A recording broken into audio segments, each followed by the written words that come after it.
Welcome everyone to What's Your Story. I'm your host Emmanuel Mutui, and today I have a good show ahead of you. I'm gonna call this episode the Motherland Connection because this is the first time in the history of What's Your Story I have another African as a guest. So it's gonna be a fun interview. And I want to say thanks to Patrick Maguire for setting this up, and I'm hopefully gonna watch this so you can see me thanking you. But without further ado, Tami DeVine. Nice to meet you, Emmanuel. Nice to meet you too. Thanks for inviting me onto the show. Oh, thank you for coming. Let's just get to her story, so then you'll understand why I'm a little bit excited. She's done a lot in the production world, in the networking world, so it's gonna be good. It's gonna be fun. Anyway, so we're gonna start like we always do from the beginning. Where are you from? All right, well, we'll go back to the way beginning. So I was born in a mud hut in Sierra Leone, West Africa. That's why it's the motherland connection here. Yep. But I'm West Africa, so I'm sorry you were on the east side. But that's all right. The cool side? I don't know. The Atlantic's pretty nice. Touche. Yeah. So it was just my mother and I. Okay. We were pretty much abandoned by our family because most of them thought we were cursed. So she had elephantiasis in her foot. She had 4 other children besides me, and they all died.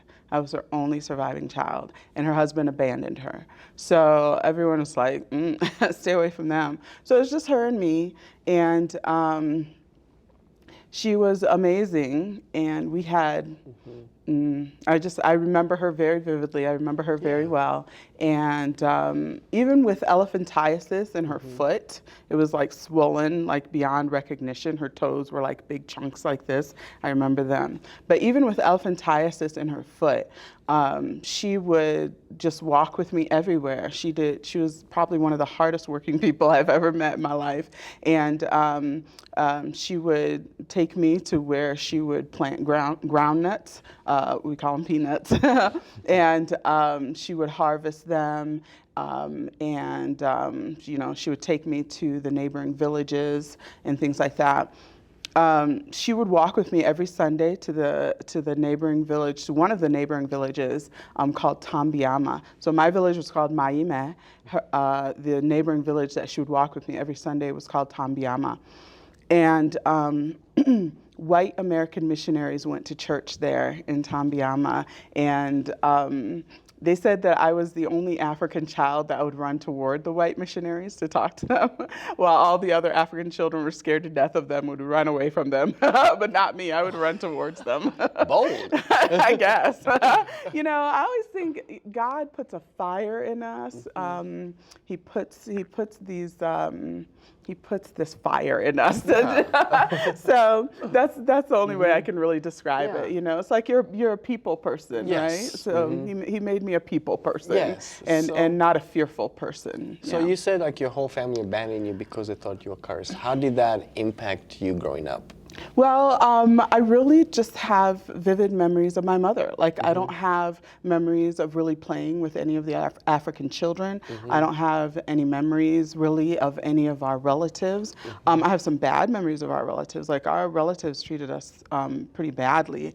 I remember one woman, we were sitting, it might have been my grandmother, I don't know, but we were sitting around a fire actually one night, and I remember this elderly woman asked me to do something, and I wouldn't do it, and she got angry, and she took something out of the fire and held it up against my arm, and to this day I have a deep scar on my arm there from where she burned me with something from the fire.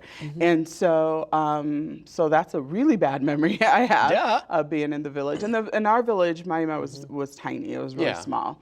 And so so very bad memories there with family, and that's kind of how that played itself out. But when with the missionaries, my mother would sort of, we got to know the missionaries, and they got to know us. We fell in love with them, I always say, and they fell in love with us.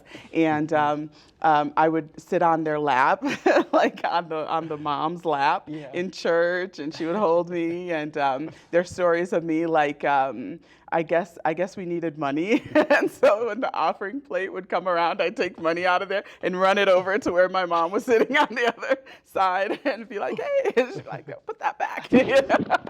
And so You're resourceful. yes, I like that. Yeah, and so. She would help the Kimballs, that was their name, the missionaries, a little bit with Bible translation. They had people that they hired to help them with that. And they would provide medication for us. I was really sick as a child, so I had worms. I remember that very vividly. It was disgusting, believe me. And my eardrums had burst and my teeth were all rotted out. And they would provide medication for me. So they were always helping me, the Kimballs and my mom, which was wonderful. So when I was 6 years old, I remember we took a trip to another village. And on the way, as we were walking, I remember she stepped in a hole that had water in it. And then she started getting sick. And by the time we reached that village, she was so sick that the men of the village had to carry her back. And I remember running along behind them as they were carrying her back to our village. And then they did put her in the home of one of our relatives. And I remember being in the room with her that night. And I remember calling her and she wouldn't answer. I remember kind of curling up next to her. And the next morning they told me that she had died. And so I was 6 years old. I was in the room with her when my mother died. And I remember feeling very alone when they told me she was dead, that she wasn't coming back. I remember the burial.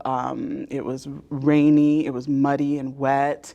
And I remember feeling very alone, very sad, because my world had just kind of ended, you know? Your family already kind of excommunicated you guys. Yeah. So now, what happened next? So I have very little memory of that time. I do remember maybe going to a river with some other kids, just kind of not good memories though there. And that's about it. The Kimballs were on furlough in the United States when my mother died. When they came back, they asked about us and found out that she had died, and they asked my uncles to bring me to them. So my uncles walked with me to that village where the Kimballs were, and that night, the Kimballs asked me if I would like to live with them. Wow. So this white American missionary family adopted this little Black orphan girl, African girl, from a mud hut, and they had 4 children of their own. So God is a replacing God. He's an awesome God, and I was able to grow up with siblings. So that must have definitely, even before I ask my next question, now you have not a real family, but now you have family around you. Because before it was just you and your mom. How did that impact you today? Like having other people who love you, not just your mom. Oh, you're gonna get me crying up in here. That's the goal. So. Oh, there will be tears. I can feel them already. I'm trying to keep them back. But that has profoundly impacted me, profoundly changed my life. Even today, this very day, I know that I have people who love me, and you know, even as my own little family goes through all kinds of trials and tribulations, I know that I have the Kimball family. They're there for me no matter what. I can call up my mom and dad, and they have the best advice you would ever need about anything. They're the best. I know I'm biased, but really it's true. And I have 4 brothers and sisters that I could call anytime about anything, and I know that they would be there for me. Were you the youngest? Yes, I was the baby. I'm still the baby of the family. You're always a baby. You know, they always say the baby is spoiled, right? That's not true. I was not spoiled, but it was fun being the baby. So they took really great care of me. That's awesome. So you get adopted. And did you stay in Sierra Leone or did you move? Good question. So they were translating the New Testament into my language, Which is? Which is Laka. I'm from Okay. the Laka tribe, and I actually have the tribal markings to prove it. I have markings here. It's hard to see because I wear makeup, Okay. but I have tribal markings here and tribal markings here, and that's just what they do with the babies. You know, Yeah. they kind of cut them and to show which tribe they come from. And so they were translating the New Testament into my language, and I really want to tell a quick story about that because it's like stories within stories It's within your stories. story, so. He's like, just tell it. So I always say that my life is a series of little miracles. Okay. And the reason I say that is because just miracle upon miracle upon miracle. And one of those miracles is that very translation into my language. So I understand, as I understand it, as the story's been told to me, was that there was an elderly preacher who was in the villages. You know, kind of he was doing some work, I think, for some of the Bible translation groups, or for one of the Bible translation groups, and as he was going around seeing where the boundaries of each of the language groups were, he prayed. He prayed a prayer. And he prayed that the Bible would be brought to his language group, the Laka language group. And God answered his prayer immediately as soon as he prayed that prayer. And the reason we know that is that that was right when the Kimballs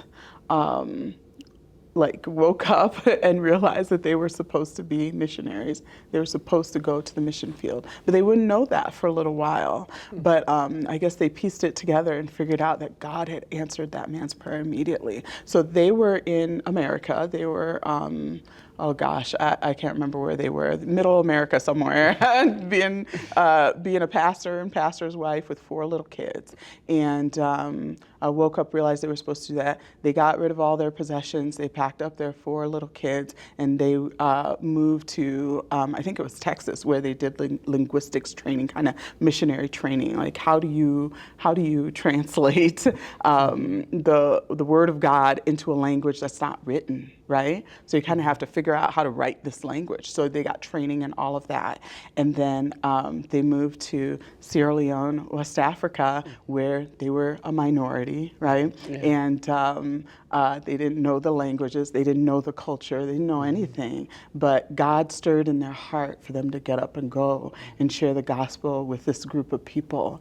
And that's what they did. And because of that little miracle in there, my life was changed forever. True. Right? Yeah. This elderly man prays a prayer, and my life has changed forever. Wow. Miracle upon miracle. So I'm so grateful. Amen. I'm so grateful. So after they adopted me, it took 3 more years, and then for them to finish their translation work, and then they brought me to the United States with them. There are so many stories between then and then, and wow. Yeah. So, tell me, because we have that similar experience coming to the U.S. How was your experience? At least that first. Said 3 months. Yeah, so I was 9 years old when they brought me to the U.S., and that pace was dizzying to me. It was so different. And they said that even when I would go to the airport in Sierra Leone,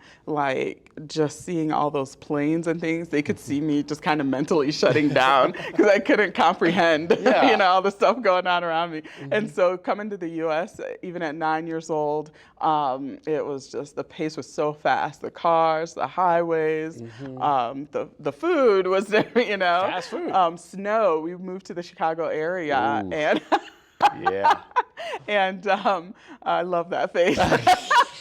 It's like, ooh, I'm sorry, Chicago. I know. I moved to Cincinnati, so I know. So it was so cold. And but I was excited to see snow. I wanted to see snow. I'd had ice cream, and it was like, I called it hot because I didn't have the word for cold. And I was like, oh. And so then they told me that snow was cold, right, in the U.S., and that I would experience that. And then I experienced it, and it was very cold. Wow. So it was culture shock. It was really different. Big time. So You come to the U.S. when you're 9. You're experiencing this amazing, well, depending on how you look at it, culture shock. What did you want to do with your life in this Oh, wow. time? There's so much there. Yeah. Well, so my dad had went back to being a pastor. Okay. In Chicago, I'm guessing? In the Chicago area, yeah. And he had been working for Lutheran Bible translators as a missionary, the Kimball family. And so he went back to being a pastor, but he was also part of the board of Lutheran Bible translators. And so we moved around actually quite a bit, not because of the Lutheran Bible translators part, but because of the pastor part, with the Lutheran Church Missouri Synod. And I call him kind of a church fixer. So whenever a church was kind of in trouble, they would dispatch him to that church. And so we moved around quite a bit. And so we were in Chicago for about 3 years, and then we moved to Iowa, Mapleton, Iowa for 3 years. You got to be careful with those faces. Emmanuel, your Iowa listeners are going to be like, no, I'm kidding. We can't, no. But so Mapleton, Iowa is about as small as it sounds, and I had to grow up pretty fast there. Yeah. I was, I think, 12 by that time, and so I was in junior high, 7th grade, and it was tough racially because I was the only black person within like a 50-mile radius, and so so I think Sioux City was the nearest. Yeah, maybe there was somebody who was mixed in Battle Creek, I think. That was a little closer, and so One person. yeah, the one person I met her at a track and field event. Wow. And so I was like, oh, another black person.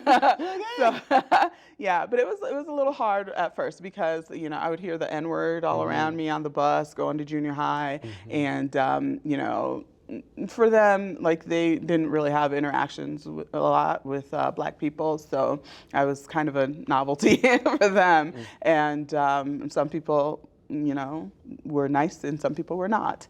And so I had to kind of work through that, being different and everything. And really in junior high, those formative years, right? Yes. And you're like trying to figure out your identity and all of that. Because So you're that not was- just yeah. a black American, you're African straight from Sierra Yeah. Leone. So you're trying to learn the culture. Yeah, yeah. Wow. So that was interesting. But so we moved around. So after about 3 years there, you know what, while we were in Mapleton, Iowa, I just decided that I was just going to become the best at everything. So the people who were being mean to me would just have to shut up and leave me alone. And so, so I worked really hard on my grades, and I tried to join different groups. I joined the swing choir and all that, and I became the first freshman to ever be put on the varsity volleyball teams. That's my claim to fame in Mapleton, Iowa. So that was really cool. That was fun. But after 3 years, my parents were like, this isn't really good for her. So they put in their names to be called to somewhere else. And so they, so we moved back to the Chicago area, and I was able to go back to the school that I was at first, and graduated high school from there. And then I went to college, and going to college, I went to Concordia University River Forest. Now, going to college there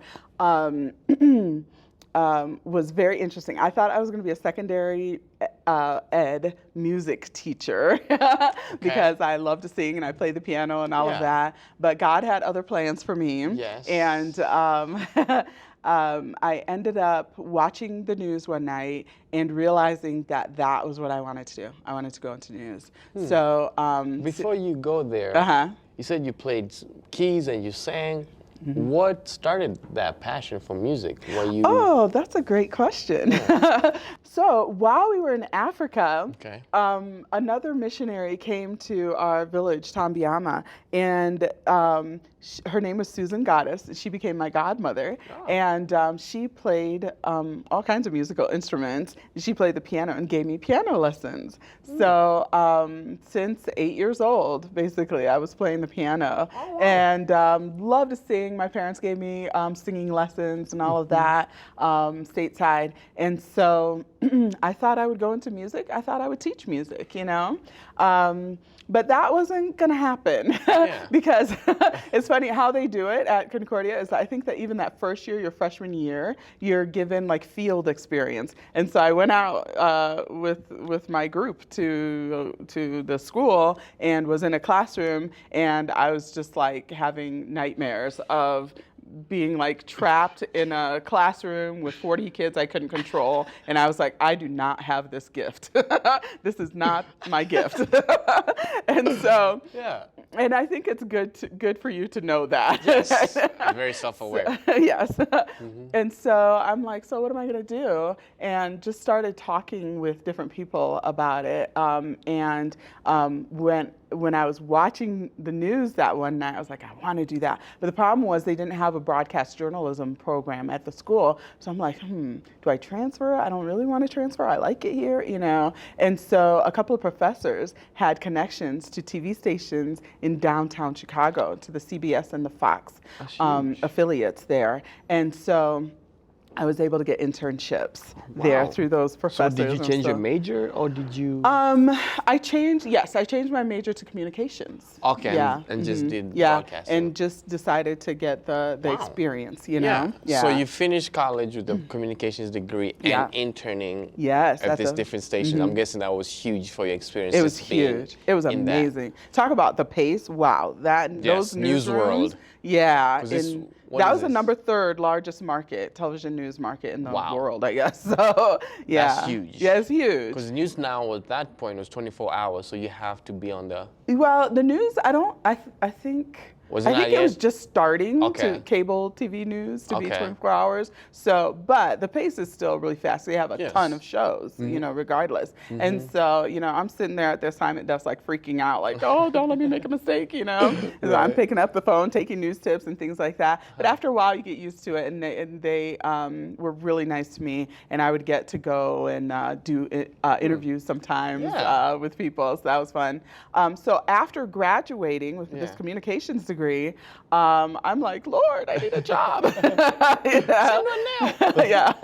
So series of little miracles. God ended up giving me a roommate whose brother worked for the ABC station, and she introduced me to her brother, John Garcia, and and I'm so grateful to Gail. She helped change my life, and I have no doubt that God used her to do that. I was terrible to her, and if she ever sees this, I just want to apologize to you, Gail. Please forgive me for the stupid things I said to you back in those days. But, you were young. Yes, young and dumb. Yeah. And but I was able to get connected there and get my first TV news job at the ABC 7 in Chicago. So walk me through that experience. That's huge. That was huge. It was a total God thing, and because you're an anchor. No, not then, no. Yeah, you never start out that way. I wished. I would have had no idea what I was doing. But I was a desk production assistant. Okay, and so it's like the lowest on the low totem pole. But I would get scripts for the anchors, and I would answer phones at the assignment desk. Every now and then they might let me write a script or send me out into the field to get an interview if a reporter couldn't get there in time or something. And so I got tons of great experience. So I would make friends with the cameramen and with the editors, and they would help me do my little stand-ups, like, I'm here at the scene of the murder, you know, stuff like that. And so they were really great to help me get my reel together, my tape together, so I could send that out, because I would always just tell everybody what I wanted to do, you know? You didn't hide it. Yeah, a people person, always talking to people, you know, telling them my dreams, and I guess not much has changed. No. I like it. Yeah. Wow. And so they helped me put my tape together, send it out, because I wanted to be an on-camera news reporter. Yeah. So there was one pivotal moment that I love to talk about here at WLS. And I made a mistake at WLS, and that mistake showed up a little bit on the air. So you have to give the right scripts to the right, because back then they would print them on this big printer, and it was like multicolored scripts, like 7 different colors. And like the white color would go to the director, and the green color would go to the TD, I think, and the blue would go to one of the anchors who was reading. The pink would go to the anchor who was not reading. And I got the blue and the pink mixed up one day. And so one of those anchors got so angry with me because I gave her the wrong color script. So they're telling her, read, read, read, but she has the wrong color script. And so for a second, she looked kind of confused on the air. She kind of was like, is it my turn to read, right? And that, you do not do that in the number 3rd market, okay? Yes. And so she stood up at her anchor desk during the commercial break, and she said, Tami, if you don't know what you're doing, then you better ask somebody. And embarrassed me in front of the whole newsroom, the control room. Everybody knew and saw that. And I was mortified. So I'm like, oh my gosh, my job is over. I went into the bathroom, I'm like weeping. One of the executive producers saw me and she was so nice. She was like, don't worry about it. We all make mistakes. It's okay. You're gonna be fine. But that pivotal moment helped me. Number one, it lit my fire. It fueled my fire, I should say, to get into the news business. And I determined right then and there that when I got into the news business, and if I ever got into a position like hers, that showed me how I would treat people. that was how I was not going to behave. And I was always going to be kind to people and help them as much as I possibly could.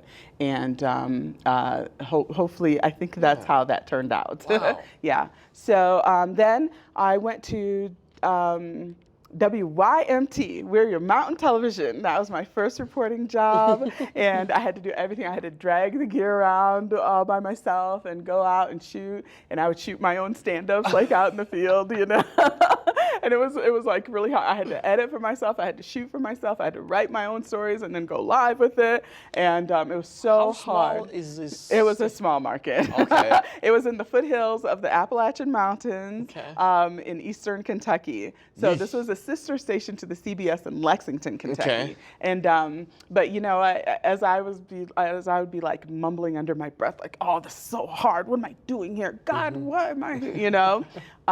To this day, I would not change that experience for the world, because it taught me so much. I had to do everything, and that helped me become very well-rounded so that I know what I'm doing in the television industry, right? That's my story right here. Yeah, and it's good. It's good to have to do everything. So from there, I went to WLX, Lexington, Kentucky, the NBC affiliate there, and I was supposed to be a one-woman band at WLEX, but that never happened. I ended up always having a videographer, so that was great, and they gave me my own talk show, and my claim to fame at WLEX is that I took the talk show Issues at Large from no ratings into ratings. So that was exciting, and that was a lot of fun. So I was there for about 5.5 years. So in Kentucky, I was there for about 6.5 years, and then I felt God calling me to Southern California, and I was like, "What? Southern California? Why am I? What is God? Is that you?" So before we go to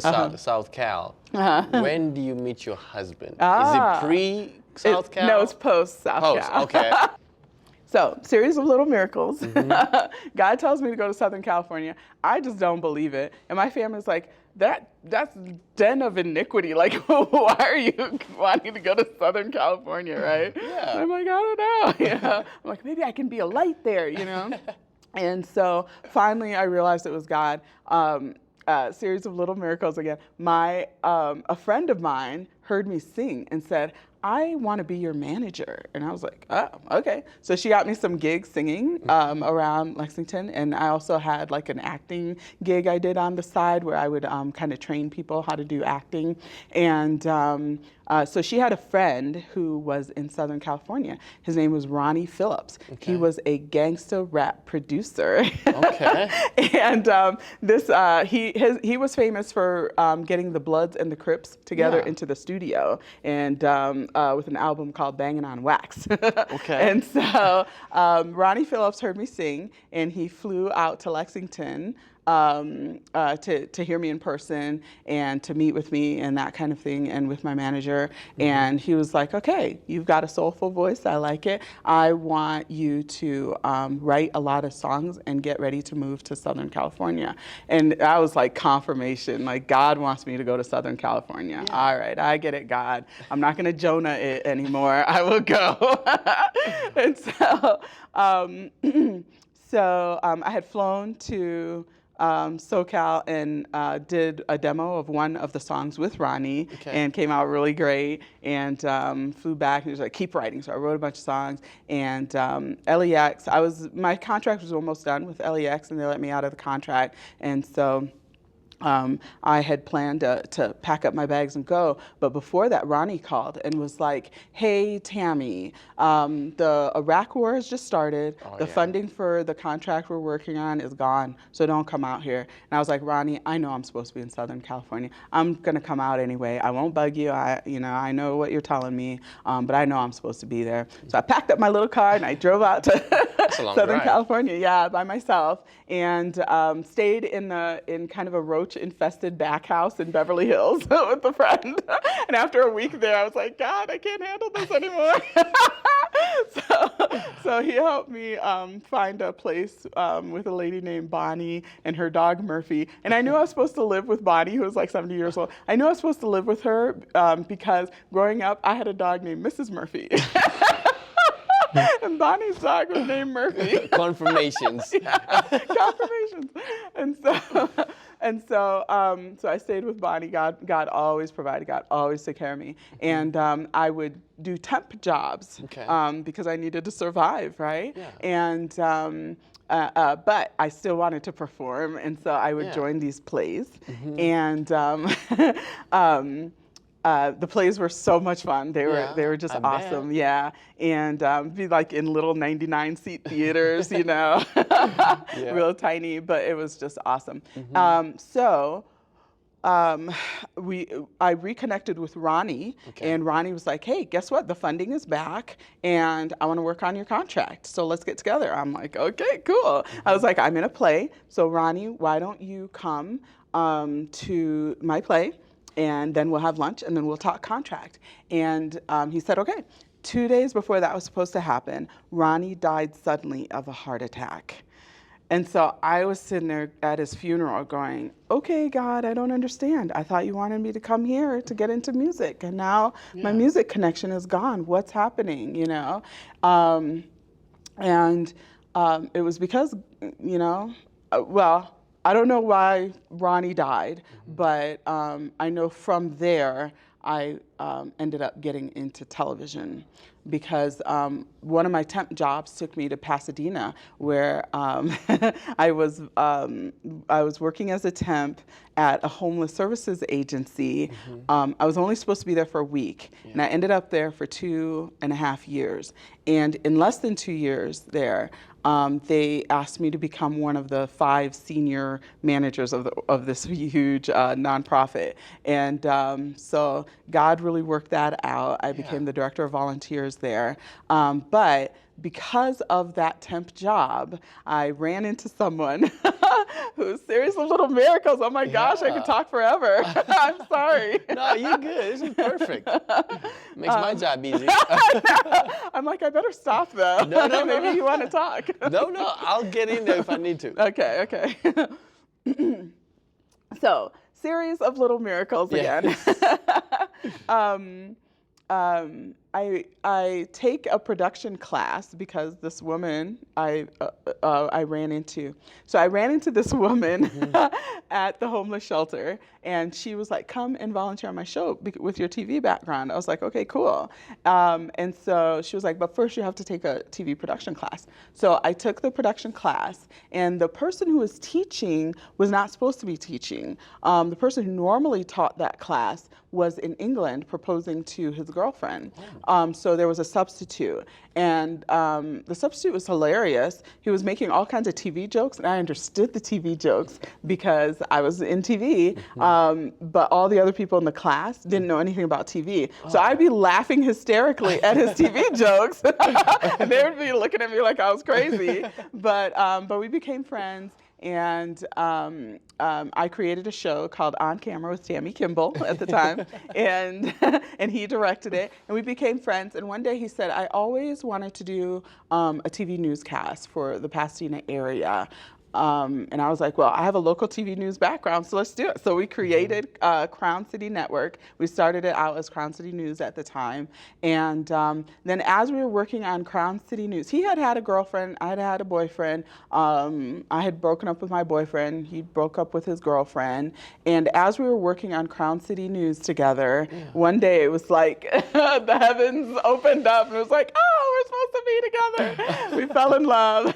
That was my husband. Oh, so awesome. yeah, God had him as a substitute Just for you. teacher for that, and we connected. And Wow. Yeah, little miracle, right? Yeah. That's awesome. And so I feel like he brought me to Southern California so I could get my family. And also to start a network. Okay, it's news at the time, and then into network. Yeah, that's right. And that was amazing.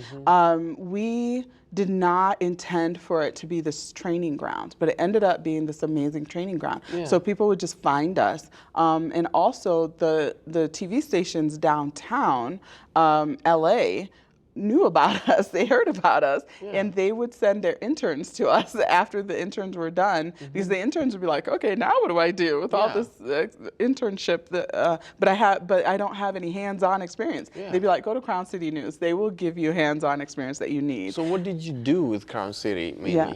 Well, it was news. And so once a week, we would do the news, and we'd run it through that public access station in Pasadena, which was a state-of-the-art public access station, by the way. Really? Like most public access stations, you're like, okay. But this one was together. And they had good equipment. They would go live. They did live shows. So I did my show live, but I would put a lot of prep work into it because I had all that experience with TV news. And so it looked very professional. And I knew because people in City Hall would be watching it, and they would tell me they were watching it. And I was fearless, right? So I would just go up to anybody and interview them about anything, So I would go up to the mayor and be like, okay, mayor, let's talk about this. Wow. And things like that. And so, but then people would find us to get training, and I would just train them with everything that I knew. And hubby would help them with the tech stuff. And we launched many, many people into their dream TV careers through Crown City News. You said it was News Then Network. What was... So, so many amazing things happened.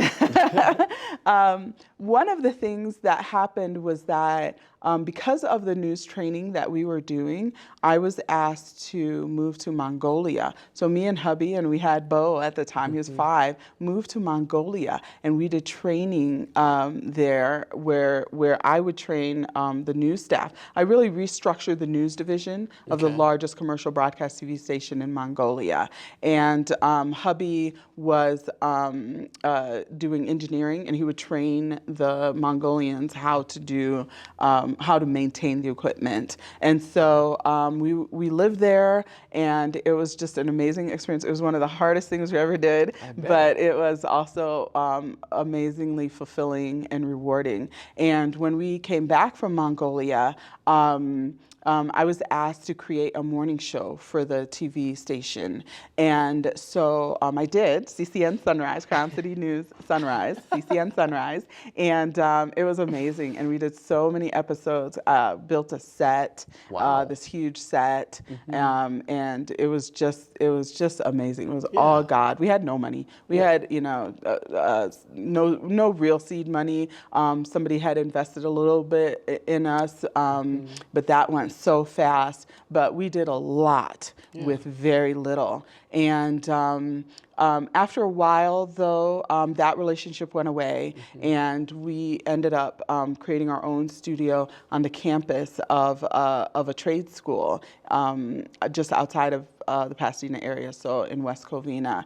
And there, it turned into Crown City Network. And it became network because we were creating shows for other people. So people would come. So hubby was working full time at the TV station that way, and that kind of helped us stay financially stable to be able to pay the rent and eat and all of that, because the TV studio wasn't always making money. It was kind of feast or famine. And it became network because people wanted their own shows. And I would talk to them and help them create their own TV shows where they were the hosts. So I would train them to be the host. And then they would come to the studio and we'd shoot the show. And then I would also distribute the show for them on broadcast. And so our show and their shows would reach 18 million viewers in 7 Southern California counties. And so that was huge to be able to say that. Yeah. And so, but it was tough. It was tough there, but it was so worthwhile.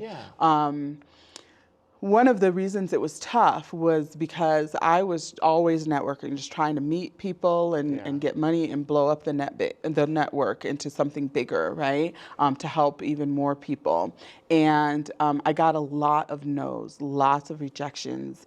And now, today, as I sit here, I'm grateful that God allowed those no's.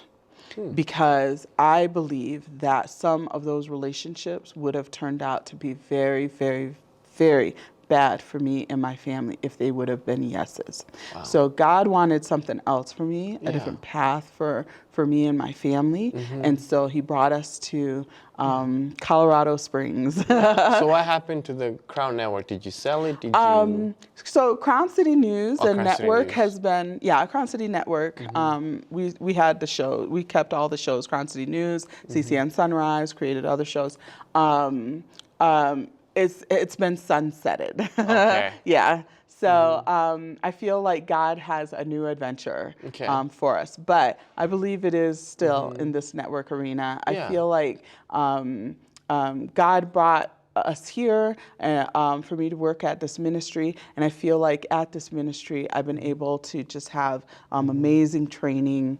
I've learned so much, and it's just been a humbling experience to be around these so many God-fearing people who love the Lord and love the ministry that they're doing. At the same time, my heart burns to have something for Christians. I feel like the content in the television news, in entertainment, and movies is just satanic.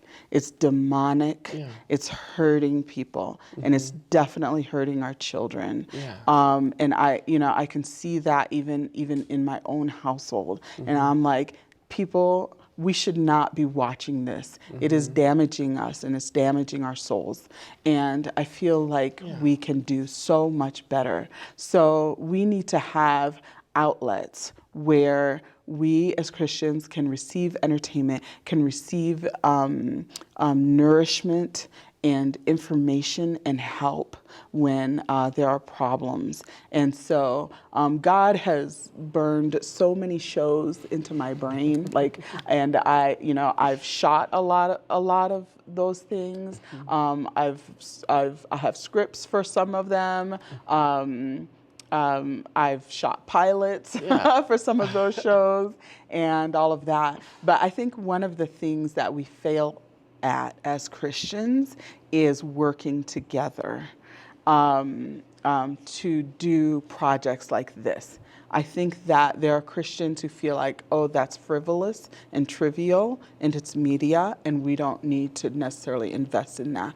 I would like to challenge that thought process and say we need our own outlets where we can help each other, and that points to Jesus Christ because he is our salvation. He is the only way we have true peace and true love. We learn about true love for one another.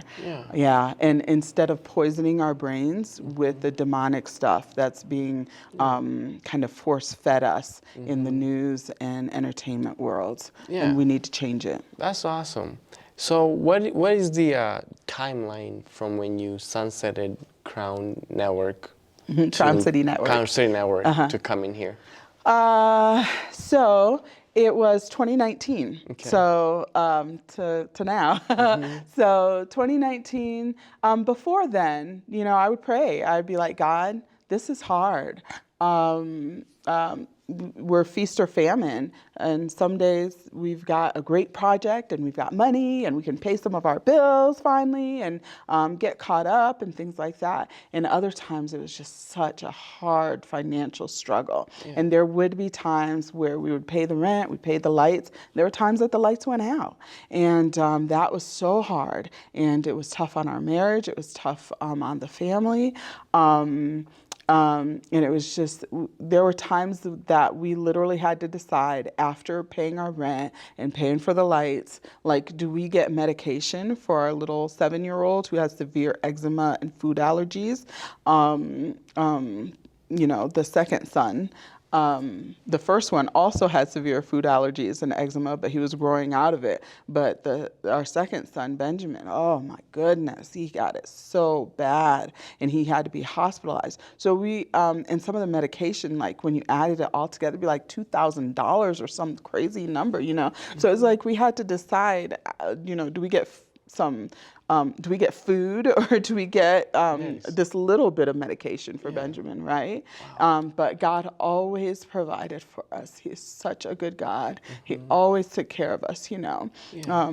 We were fed, It might be rice and beans at times, but we were fed. Yes. And there was like a food bank nearby that we could walk to. Sometimes I didn't have money for gas for the car,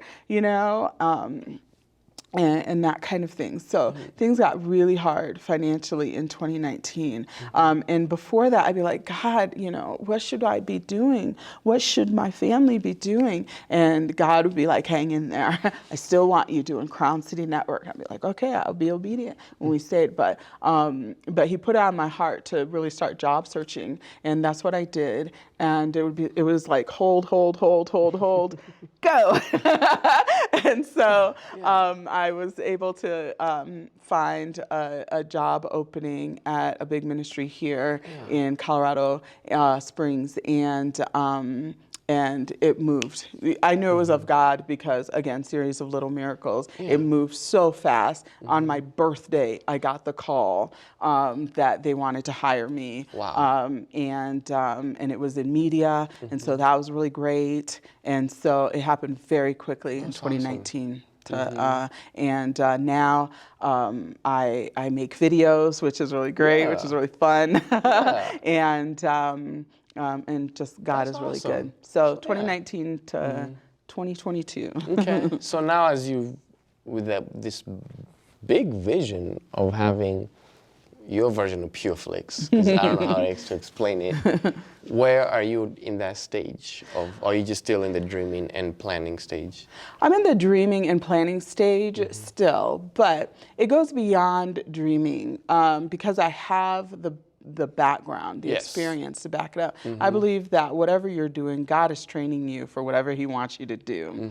And so he trained me for many years in Hollywood, making shows, figuring out how to create shows using whatever means I could, whatever equipment I could find and that kind of thing. And he was so good. He gave me international training with TV and news. He gave me the opportunity to train others.